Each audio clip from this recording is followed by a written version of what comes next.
Joe has a terrible history in the black community. We already have a nigger mayor. We don't need any more nigger big shots. If Haiti just quietly sunk into the Caribbean or rose up 300 feet, it wouldn't matter a whole lot. If you're poor, you cannot do it. Poor kids are just as bright and just as talented as white kids.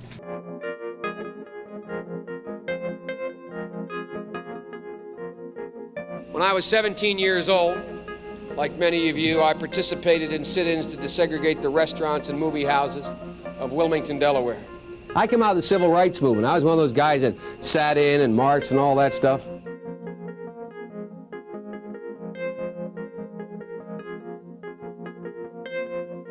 During the 60s, I was, in fact, very concerned about the civil rights movement. I was not an activist. I worked at an all-black swimming pool in the east side of Wilmington, Delaware. I was involved, but I was not out marching. I was not down in Selma.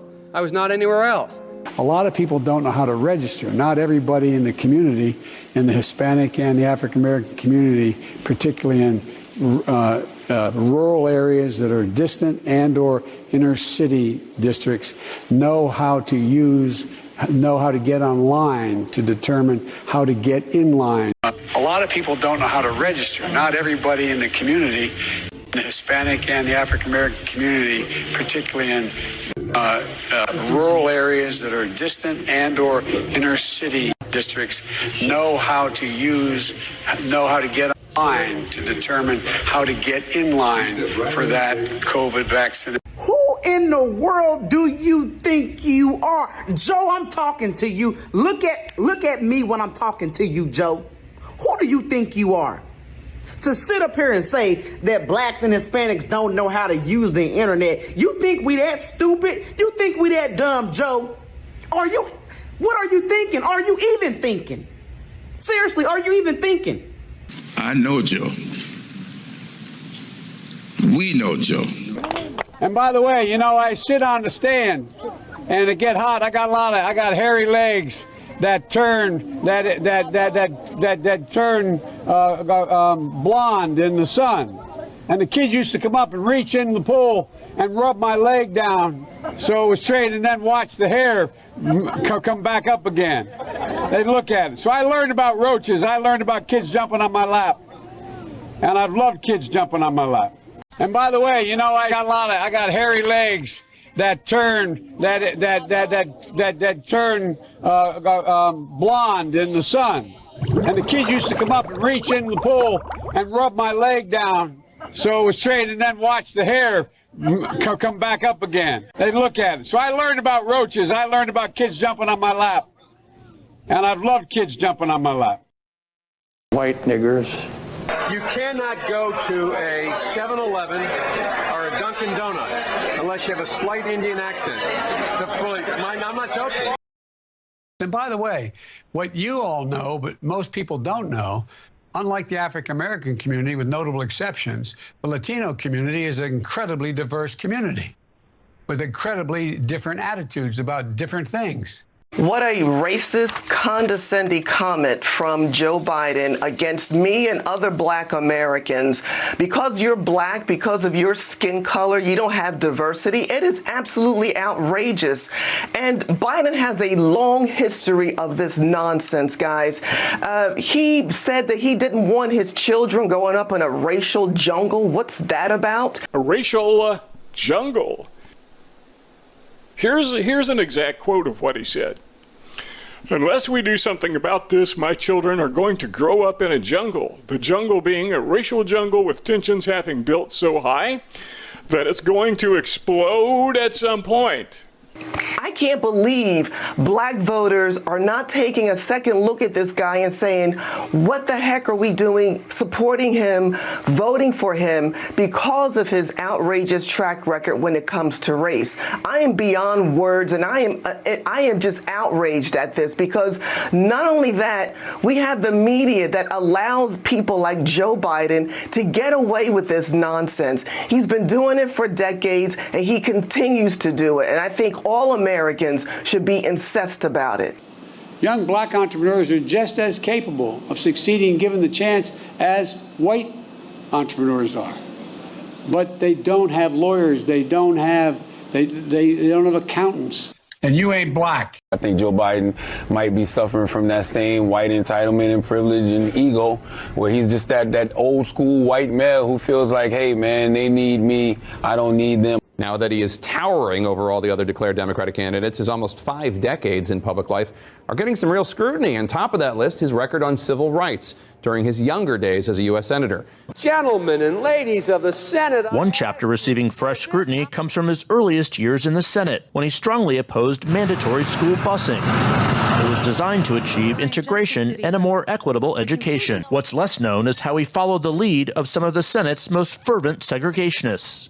Oh, Joe Biden, bless his ambiguously creepy little heart. This is the same Joe Biden who began his career working with Jesse Helms, a segregationist. They're going to put you all back in chains. This is the same Joe Biden who thought he could political Jedi mind trick the country into believing that segregated schools were a good thing.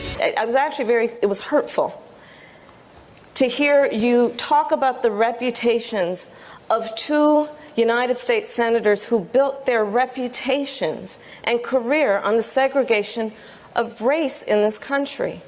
And it was not only that, but you also worked with them to oppose busing.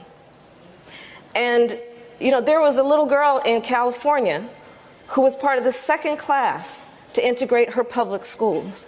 And she was bused to school every day. And that little girl was me.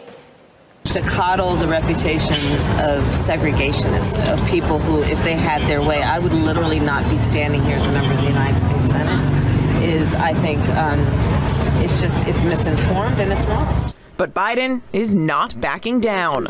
Apologize for what? Do you agree today that you were wrong to oppose busing in America then? No. I was part of the second class to integrate Berkeley, California public schools almost 2 decades after Brown v. Board of Education. Because your city council made that decision. It was a local decision. So that's where the federal government must step in. CNN's Jeff Zeleny has exclusively obtained some letters written by Biden himself. In a series of never-before-published letters reviewed by CNN, the strength of Biden's opposition to busing comes into sharper focus. On March 25, 1977, Biden wrote, "My bill strikes at the heart of the injustice of court-ordered busing. It prohibits the federal courts from disrupting our educational system." Biden sought and received support from Mississippi Senator James Eastland, the Democratic chairman of the Judiciary Committee, and a leading symbol of Southern resistance to desegregation. He frequently spoke of blacks as, quote, an inferior race. Eastland and others were partners on several of Biden's anti-busing bills. On June 30th, 1977, Biden wrote, "Dear Mr. Chairman, I want you to know that I very much appreciate your help during this week's committee meeting in attempting to bring my anti-busing legislation to a vote." Then in 1978, Biden again asked Eastland to put his anti-busing bill before the full Senate, writing, "Your participation in floor debate would be welcome."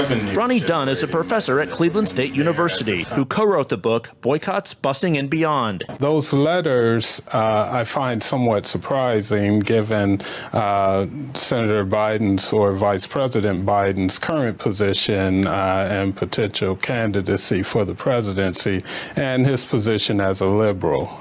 Those are issues that he's obviously going to have to answer for. You said surprising. Surprising in what way? Well, the fact that he would solicit the support of staunch segregationists, James Eastland, as well as Jesse Helms, introducing legislation as opposing busing at that time. You got more questions, but I tell you, if you have a problem figuring out whether you're for me or Trump, and you ain't black. In fact, I want something for my community. I would love to see. Take a look at my record, man. I have a record that is second to none. The NAACP has endorsed me every time I've run.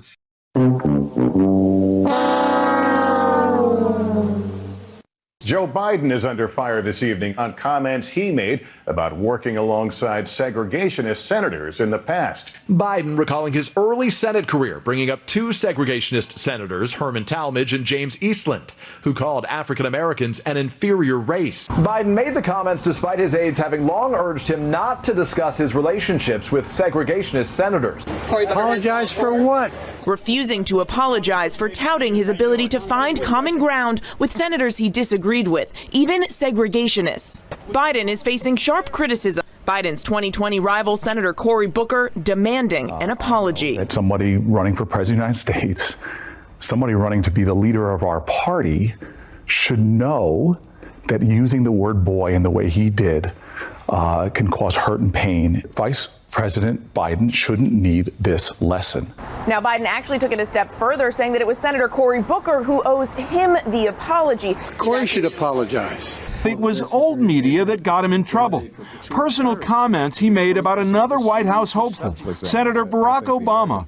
I mean, you got the first sort of mainstream African American who was articulate and bright and clean and a nice looking guy. I mean, that's a storybook, man. He's going to let the big banks once again write their own rules. Unchain Wall Street. They're going to put you all back in chains. I like the idea they keep in jail longer. I'm the guy that wrote the bill requiring federal judges to keep people in jail 100% of the time for which they're sentenced. It doesn't matter whether or not they're the victims of society. The end result is they're about to knock my mother on the head with a lead pipe, shoot my sister, beat up my wife, take on my sons. So I don't want to ask what made them do this. They must be taken off the street. Increase the penalties. Increase them. I would put the son of a gun in jail. Put them to death. From the crack epidemic of the 80s to the crime wave of the 90s to the post-9/11 war on terror, throughout his career, Biden has represented the Democratic Party consensus, shifting his views to fit whatever best serves his own political career. Over his 44 years in the Senate and then as vice president, Biden was a leading architect of today's criminal justice system, which contributed to mass incarceration and the police misconduct that protesters are fighting back against today. Biden crime bill, the Biden crime bill. The Biden crime bill. Hell, we've had crime bills coming out our ears. Every major crime bill since 1976, every minor crime bill, has had the name of the Democratic senator from the state of Delaware, Joe Biden. You got a gun, you commit a felony, 10 years. We already have it 5 years. Minimum mandatory. Judge can't say, you had it in your pocket, you never intended to use it, we're only going to give you 1 year. Judge has to say 5 years. Well, he wants to make it 10 or 20 or 60. We can work that out. He wanted to remove judicial discretion for those who, quote, don't meet the middle-class criteria of susceptibility to rehabilitation. They are beyond the pale, many of those people. They literally have not been socialized. They are in jail. Away from my mother, your husband, our families. The Biden-Thurmond Violent Crime Control Act of 1991 would have increased the maximum sentence for 44 crimes to include the death penalty. A wag in the newspaper recently wrote, Biden has made it a death penalty offense for everything but jaywalking. I'm going to make it for 46 crimes. Biden says make it for 51. We're going to get tough. Then he presented the final version of the legislation. 60 new death penalties, brand new, 60. There are 70 additional enhancements of penalties, i.e., you go to jail longer. After his disastrous 1987 presidential campaign, Biden had staged his political comeback, in part by becoming a media darling on issues of policing and crime, and he led the fight to pass the landmark 1994 crime bill under Bill Clinton. When I wrote the original bill that started this whole process, the so-called Biden crime bill, I didn't call a liberal confab and write it. I didn't call any big society people and write it. I called the cops. A Democratic president wants 100,000 cops. A Democratic president wants to build 125,000 new prison cells. That's the secret. That somehow the Republicans tried to make the crime bill tougher. I say poppycock. They didn't make anything tougher. Found out that this midnight basketball isn't getting them together, a bunch of jive folks living in their city to do, try to see if they can be Michael Jordan. When they found out, they were keeping schools open. So gangs come off streets instead of out raping my mother, marauding me, robbing the local store. They're in a gymnasium, and my daughter will be safer, My wife will be safer, my mother will be safer, and I will be safer. And I will be happy. Never again should Washington put politics and party above law and order. Along with several laws passed in the 80s, the 1994 crime bill drove up the local, state, and federal prison populations, and it tarnished the reputations of Biden and Bill Clinton, who signed it into law. Hey, Clinton, you didn't want to take pictures of my people here. We're still in jail for what you did. When Biden ran for president in 2008, he told the New York Times that he knew more people would be locked up across the board. You ashamed of that bill? Not at all. In fact, I drafted the bill. We had enormous success. The mass incarceration created by Biden's lock-em-up policies ripped apart vulnerable communities and families for a generation, and the federal funding streams and law enforcement infrastructure it created continue to hinder reform efforts. I'll do my job and I will take responsibility. You ashamed of that bill? Not at all.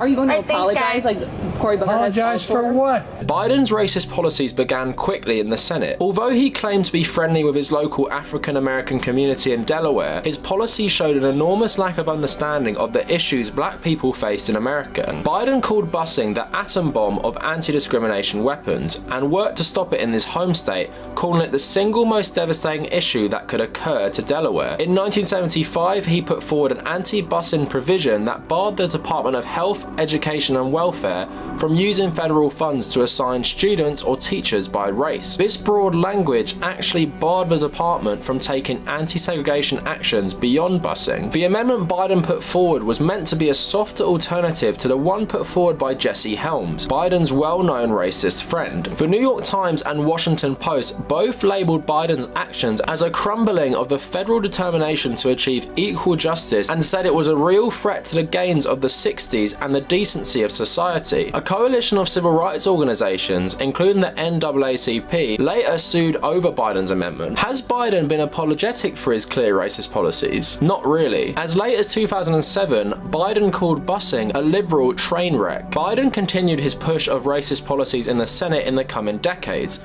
including waging war against drugs and crime and helping to create the mass incarceration that America now sees today. Biden spent the 1980s pushing tough on crime policies that seriously hurt minority communities. Biden worked with his described friend, Strom Thurmond, to pass several bills that fundamentally reshaped the American criminal justice system in the direction of mass incarceration. Thurmond was a Dixiecrat. As the saying goes, a man is known by the company he keeps, and the company Biden kept was often vile. At Thurmond's funeral, Biden eulogized him as a decent man. The pair, along with Senator Ted Kennedy, had worked on earlier unsuccessful proposals to raise maximum penalties, remove a directive requiring the U.S. Sentencing Commission to take into account prison capacity, and created the cabinet-level drug czar position. In 1984, they passed the Comprehensive Crime Control Act, which, among other things, abolished parole, imposed a less generous cap on good time sentence reductions, and allowed the Sentencing Commission to issue more punitive guidelines. In 1986, Biden voted for the Anti-Drug Abuse Act, which was voted down by Republicans, and he also voted for its 1988 iteration, which was passed due to a Democrat majority. The bill helped create a regime of harsh mandatory minimum sentences for drug possession and a racist 100-to-1 sentencing disparity between crack and powder cocaine. A death penalty was also imposed for crack-related murders, and it barred both drug dealers and users from getting government benefits, an amendment Biden specifically voted for. The election of Bill Clinton, which allowed Biden to get the chance to pass his crime bill. Senator Biden urged Clinton to take the initiative and up the ante and pledged more resources for police, prisons, and drug treatments. The White House envisioned a comprehensive crime bill package that included increased penalties, including the death penalty. The result was Clinton's infamous 1994 crime bill, signed with Biden clearly at his side. This bill implemented a 3 strikes mandatory life sentence for repeat offenders, something that has seen thousands going to prison for life for non-violent drug crime. It has overwhelmingly affected minorities and has contributed immensely to mass incarceration. Its near $10 billion funding was largely used for punitive measures, which included an expansion to death penalty offences. Another part of the bill stripped Pell Grant funding for college education to prisoners, even though education was a key tool to stop people reoffending. Clinton also championed the "one strike, you're out" policy policy for evicting public housing tenants if they or their guests were involved in any criminal activity, making it much harder for people to find housing after jail, which obviously contributes to those who will re-offend. The bill built on previous legislation Biden had endorsed and ramped up the rate of mass incarceration. The prison population has subsequently tripled as a result of the act, again disproportionately affecting poor minorities. Joe Biden makes a great comeback in the Democratic nomination process in South Carolina because he gets an almost monolithic African-American vote.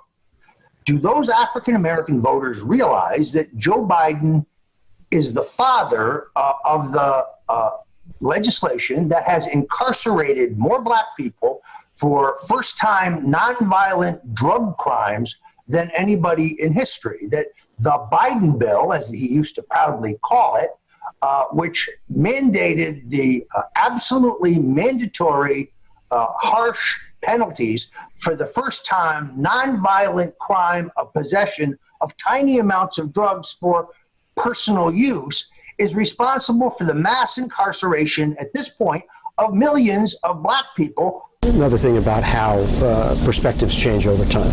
Bobby Rush, member of Congress, said the other day, "I'm ashamed that I voted for the '94 crime bill." You ashamed of that bill? Not at all. I think the two-party system is good for the South and good for the Negro, good for the black in the South. Other than the fact that they still call me boy, I think they've changed their mind a little bit. He palled around with segregationists, known racists, like former Senate Majority Leader Robert Byrd, who was a Grand Kleagle with the KKK. Lord knows what he had to do to get that title. Robert Byrd was once a proud member of the Ku Klux Klan. He joined in 1942 when he was just 24 years old. At that time, a Klan official told him, "You have a talent for leadership, Bob. The country needs young men like you in the leadership of the nation." There are white niggers.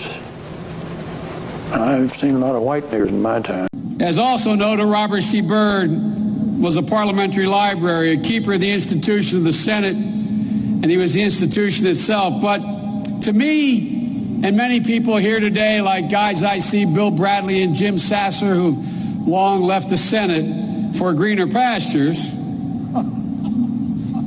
and I hope better remuneration. We used to kid about that too, but for a lot of us, he was a friend, and he was a mentor, and he was a guide. There are a lot of people who wrote these eulogies for Senator Byrd in the newspapers, and I read a bunch of them, and they mentioned that he once had a fleeting association with a Ku Klux Klan. And what does that mean? I'll tell you what it means. He was a country boy from the hills and hollows of West Virginia. He was trying to get elected, and maybe he did something he shouldn't have done. We already have a nigger mayor. We don't need any more nigger big shots. White niggers. Apologize for what? And you ain't black. I know Joe. We know Joe.